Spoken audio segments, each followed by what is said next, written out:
Horror games have been capturing society's attention since before I was born, with every creator out there constantly trying to outdo their competitors. But when does it go too far? Now, I'll admit it, I'm not the biggest gamer on the planet, but as somebody who loves my DS and wants to get more into gaming, let's see what I should maybe be avoiding. Alrighty folks, I'm starting off today with a video game that I can't believe was fully beta tested. Hell, it was almost released to the public. You ever heard of Thrill Kill? If you haven't, no worries. Until today, neither had I. So here's the nitty-gritty overview. This game was developed by Paradox Development for the PlayStation. Originally intended to be released in 1998, the game's plot involves 10 people who all get sent to hell after dying on Earth and are forced by Maruka, the goddess of secrets, to fight to the death for a chance at reincarnation. Fun fact, apparently the plot of Thrill Kill was apparently inspired by Cats, the musical, which is a musical that I don't really think has a plot. Very interesting. So it was marketed as the first 4-player 3D fighting game, as up to 4 players were able to play at once using the PlayStation multi-tap. Each player is given a kill meter that increases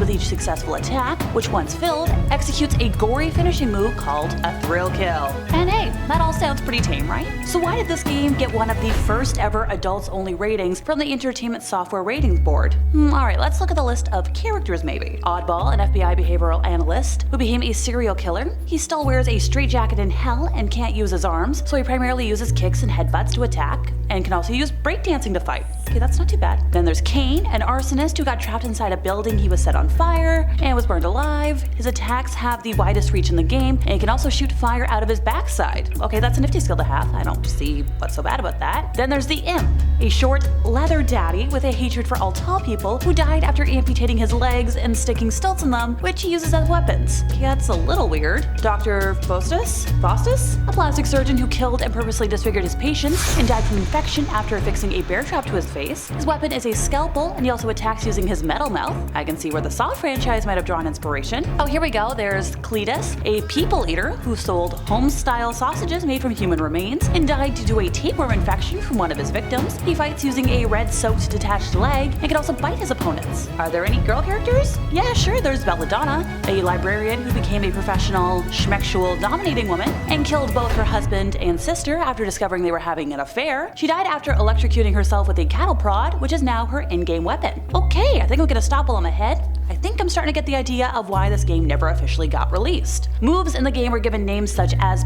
Slap, Swallow This, Crotch Crush, and Minor 69er, and several were designed to resemble sexual acts. Although it was never made available for retail purchase, bootleg versions of the game were uploaded to pirating websites by its developers, and it became one of the most popular and frequently downloaded ROMs on the internet. Yeah, not for me. Let's switch over to a non-interweb game right now, the Dry Bones Ritual. This involves summoning a demon that will play a sort of tag game with you, similar to Hide and Go Seek Alone in the Midnight Game. I wasn't going to talk about that one today because we all know how that goes. If you win this game, your wish is going to be granted, but if you lose, the demon's going to do whatever it wants with you, which that doesn't sound like fun. You don't want to give a demon free will. So what do you need to play said band game? Well, a bathroom with a mirror, or a handheld mirror if you must, and some matches. Also make sure, absolutely, positively, you are alone in your house or apartment. No pets, no other animals, zilch, zippo. This is for safety reasons, folks. This must be played at exactly 12:01 a.m., and all the doors in your home must be closed and secure. This is including any cabinets or cupboards, anything that can open. Make sure you turn off all lights, all electronic devices. Heck, just turn off anything that emits sound just to be on the safe side. When everything's completely silent, you are ready to begin. If you hear anything that sounds out of the ordinary, then get out of the house immediately. Don't return until the next morning. It means he is already there, watching you. Sometimes even reading about this game can draw him near. You don't want to tempt fate? Please don't. If you're able to continue, then you should focus your mind on something you want. Something realistically achievable, folks, though, like no time machines, no wishing for true love. This isn't the genie from Aladdin. If you win the game, then your wish will be granted. So, how do you start? Well, you're gonna light a match and wait till it burns out. It's very important that you don't blow it out, and if the match lasts at least 15 seconds, then he is pleased with you, and you can continue. So that's when you lie on the ground and say, I am aware of your presence, and I welcome you into my home, but not into my body. Come now, which is when you get up and you go into the largest room of your living space. Now the next part's gonna take either 5 minutes, 5 hours, there's no set time, so just be patient. If and when he is ready, then you can hear a low sound nearby, kind of like some sort of unearthly moaning sound. If you hear anything different, especially a voice of any kind, or feel a sensation or pressure on your body, get the heck out of Dodge. He's gonna try and find you, so you gotta hide quickly and remain quiet, which you gotta hide until about 3 a.m. Good old witching hour. That's when it's safe to come out, because if he catches you, He's gonna do whatever he wants, and once again, I don't think it's gonna be pleasant. If anybody comes home while you're playing, then they're probably gonna get possessed, or worse. So just lock your doors from inside, which yes, I know it can be a fire risk, so just make sure, you've got your keys nearby.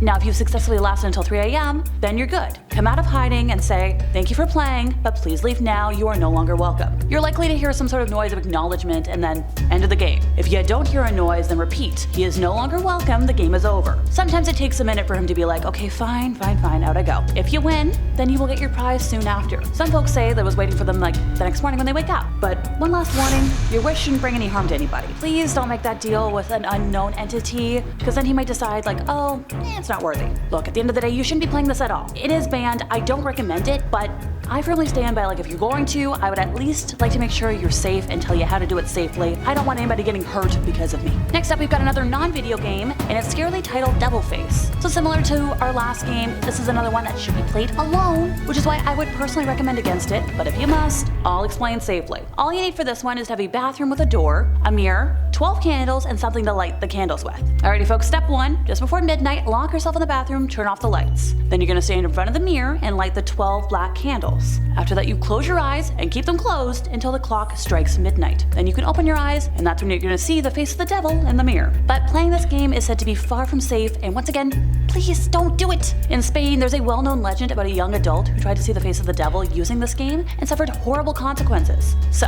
one night, this group of friends, they're having a party, and I'm just hanging out, chatting about this, that, everything else. And then one thing led to another, and suddenly, they're telling scary stories. We've all been there.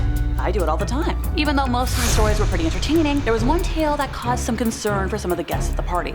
The story was told by a girl named Sophia, who had just recently joined the friend group. She shocked many of the people at the party when she told them she knew how to see the face of the devil. Now, a lot of folks thought she was joking, but they were still like, okay, let's see what you gotta say. She told them that it was a game she had played with other friends, and she explained the whole ritual in detail, even going so far as to mention that she knew where you could get the candles if anybody wanted to go out and have some fun. A lot of people dismissed it as a joke, but one boy named David was like, yeah, I'll do it.